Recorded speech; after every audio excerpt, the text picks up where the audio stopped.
ఆది నుండి అంత మెరిగిన దేవుడు నీ జీవితంలో నువ్వు వచ్చే పోరాటాన్ని ముందుగానే నీకు కావాల్సిన సహాయాన్ని నీ కొరకు నిలబెట్టే దేవుడు. ఆమేన్. నీ వచ్చే స్థాయిలో నీకు ముందుగానే సిద్ధపరిచిన దేవుడు. అందుకనే ప్రార్థన చేసినప్పుడు అడుగు, వాక్యం చదివినప్పుడు విశ్వసిస్తే, దేవా ఇదిగోనయ్యా నాకు ఈ పోరాటం వచ్చే ముందుగానే నాకు కావాల్సిన సహాయాన్ని అనుగ్రహించే దేవుడు అయ్యా.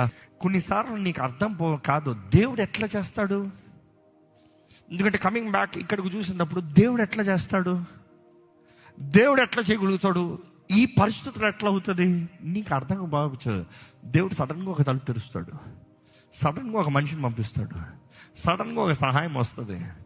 ఆశ్చర్య సహాయం అంటాం. అదే నీకు అర్థం కాదు, నీకు తెలిసింది కాదు, నువ్వు గ్రహించింది కాదు, నువ్వు చూసినది కాదు.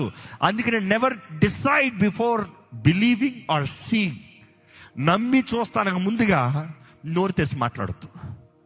ఈరోజు చాలా మంది కంగారు పాటు నోరు ఏం చేశాడు దేవుడు అని అత్తాడు, ఇంక చేయడు. ఏం చేయాలి, నీ అవిశ్వాసం. చేసేది కూడా లేదు, చేసిన ఒకటే చేయిపోయిన ఒకటే.